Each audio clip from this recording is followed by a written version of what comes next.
Hello बच्चों, मैं फिर आपके सामने उपस्थित हूँ क्लास 10th के मैथमेटिक्स के साथ अध्याय 2 और चैप्टर का नाम है बहुपद। और आज हमारी जो पहली परिभाषा है वो है द्विघात बहुपद क्या होता है। ठीक है, तो आज हम परिभाषा लिखने जा रहे हैं। द्विघात बहुपद, जिसको इंग्लिश में हम क्वाड्रेटिक पॉलिनोमियल भी कहते हैं, द्विघात बहुपद। ठीक, तो बहुपद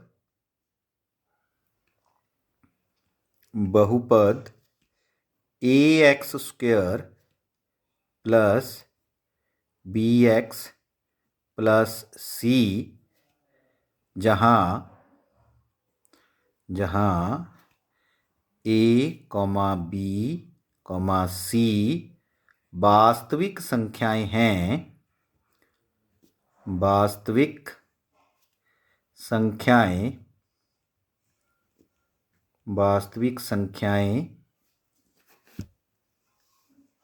जहाँ ए बी सी वास्तविक संख्याएं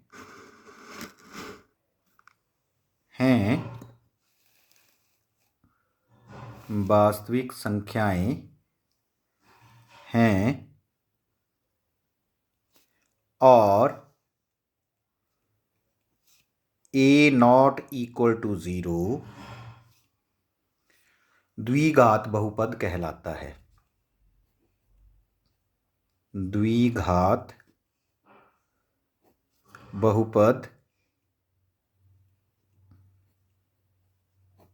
कहलाता है।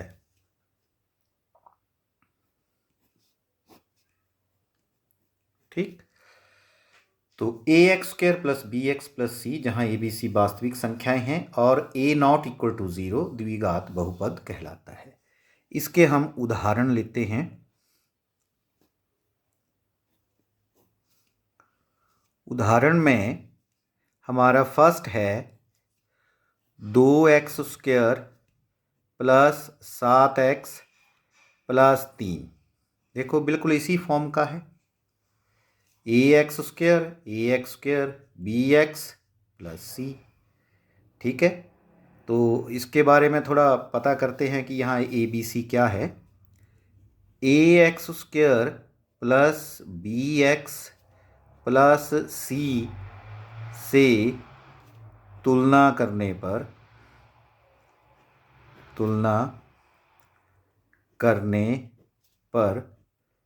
तो आप देखिए एक्स स्क्वायर के साथ जो होता है वो ए होता है, तो यहाँ एक्स स्क्वायर के साथ क्या है, 2 है, तो ए जो है वो 2 आ गया।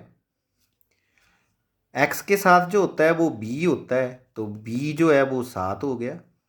और जो अकेले होती है उसको अचर पद बोलते हैं, उसको सी बोलते हैं, सी जो है वो 3 आ गया। तो ये पहला उदाहरण हो गया द्विघात बहुपद का। एक और उदाहरण लेते हैं। 7x square minus 3/2x minus 1। इसको भी अगर हम देखें, A X square plus B X plus C से तुलना करने पर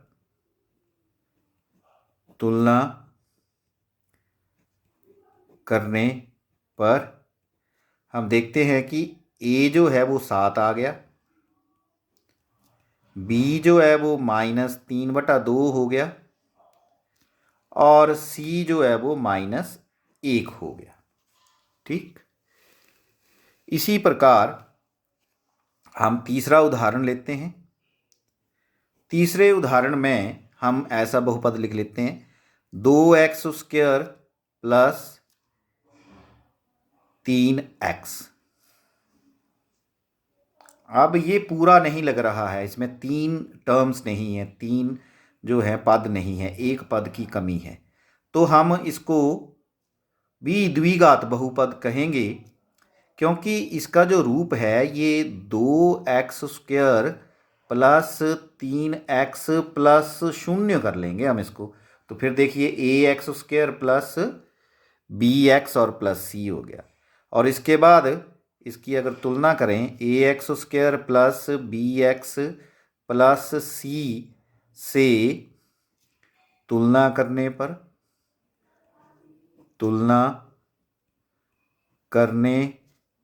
पर जो a है वो देखिए आप 2 आ गया x² के साथ जो होता है, जो b है वो 3 आ गया और जो c है वो 0 आ गया। तो इस तरह से ये हमारा तीसरा उदाहरण हो गया। अभी हम चौथा उदाहरण लेते हैं इसमें द्विघात बहुपद में, उसको भी आप देखिए। फोर्थ एग्जाम्पल जो है उसको देखेंगे आप। जो हमारा फोर्थ एग्जाम्पल है वो है 3x² माइनस 1। अभी ये भी द्विघात बहुपद है क्योंकि इसको हम इस रूप में लिख सकते हैं 3x² प्लस x वाली टर्म गायब है तो उसको 0x लिख लेंगे -1। ठीक है, फिर ax² plus bx plus c से तुलना करने पर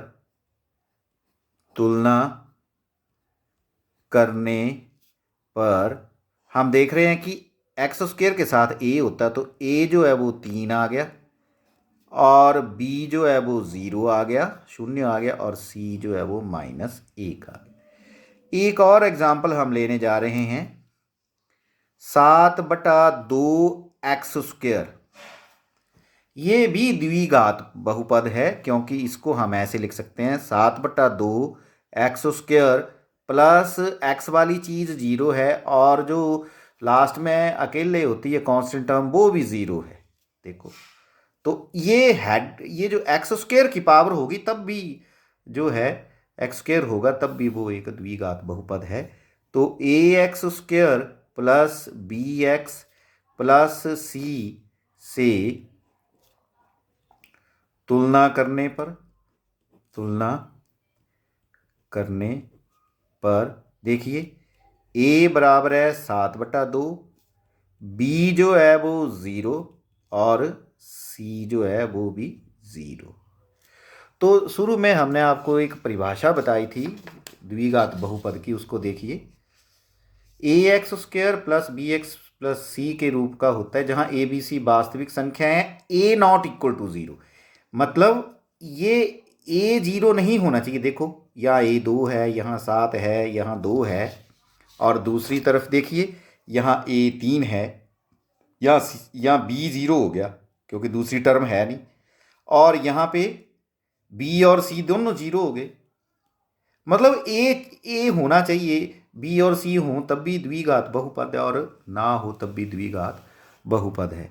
थोड़ा और इसको मैं इलेबोरेट करता हूँ। जैसे ये x² ये भी द्विघात बहुपद है क्योंकि इसको हम कैसे लिख सकते हैं x² प्लस 0x प्लस 0, ये भी उसी फॉर्म में हो गया।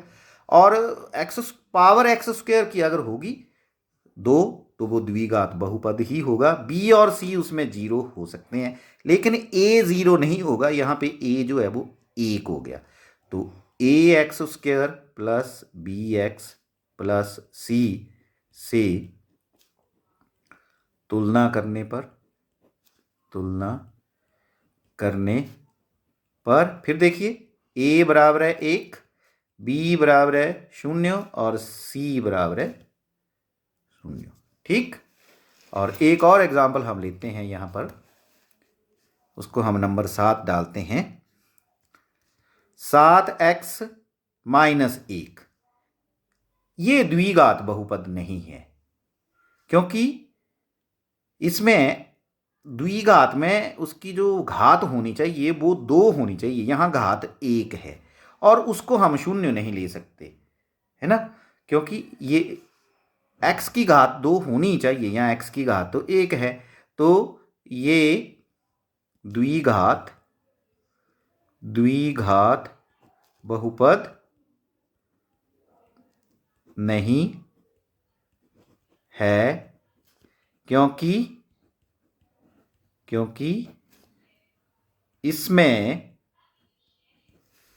इसमें x की घात 1 है। ठीक है, x की घात 1 है। द्विघात समीकरण होने के लिए x की घात 2 चाहिए होती है। इसी प्रकार एक और अगर हम लिखें तो 3/2 x प्लस 1/4 ये द्विघात बहुपद नहीं है। द्विघात बहुपद नहीं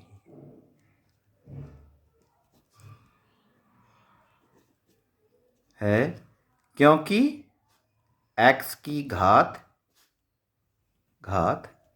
1 है। इसमें भी x की घात 1 ही है इधर। ठीक है, द्विघात बहुपद होने के लिए घात 2 होनी चाहिए और अकेला भी होगा वो x² भी होगा तो घात 2 तो है ना, तो द्विघात बहुपद वो होगा क्योंकि बाकी जो b और c उसमें 0 हो जाते हैं। ठीक है, a 0 नहीं होना चाहिए, जैसे कि परिभाषा में बता रखा है कि a 0 नहीं होना चाहिए, b 0 हो सकता है, b और c दोनों भी 0 हो सकते हैं और c भी 0 हो सकता है। यहाँ c 0 हो गया, यहाँ b 0 हो गया, किसी में इसमें c 0 हो गया। अगर पिछले एग्जाम्पल में अगर आप देखें तो यहाँ पे c 0 हो गया, इसमें देखिए आप, इसमें c 0 हो गया, ये c 0 हो गया।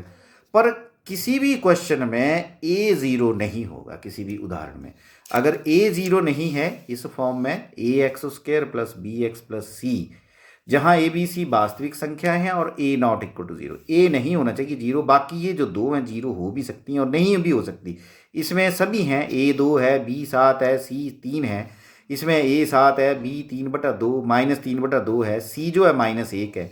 ये भी द्विघात बहुपद हो गया। a तो है ना इसमें a 2 है, b 3 है, c नहीं है, लेकिन a है तब तक ये द्विघात बहुपद है। इसी तरह अगले एग्जाम्पल में हम लें तो इसमें a 3 है, b है नहीं इसमें, क्योंकि x वाला b होता है तो है वो 0 है और c है, तो a है, उसी से द्विघात बहुपद हो जाता है।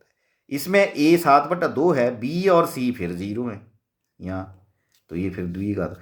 और इसमें b और c फिर से 0 है, इसमें x की पावर 2 है, तो इसमें a जो है 1 है, b 0 है, a 1 है, b 0 है और c भी 0 है, तो भी ये द्विघात बहुपद है। ये 7x - 1 ये द्विघात नहीं, इसकी घात 2 नहीं है ना, क्योंकि इसकी घात 1 है। 2 होती तो ही द्विघात बहुपद बोलते। इसमें भी घात 1 है, तो द्विघात में घात 2 होना जरूरी है।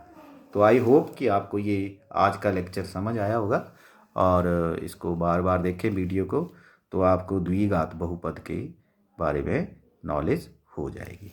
तो यहाँ पे हम एक नोट भी लिख सकते हैं कि द्विघात बहुपद की घात 2 होती है ना। तो हमारा नोट हो गया, द्विघात बहुपद की घात 2 होती है। तो इस प्रकार से ये लेसन कंप्लीट होता है और इसको बार बार देखिए, आपको समझ आएगा और फिर आगे के लेसन भी हम कंटिन्यूस करेंगे। Thank you.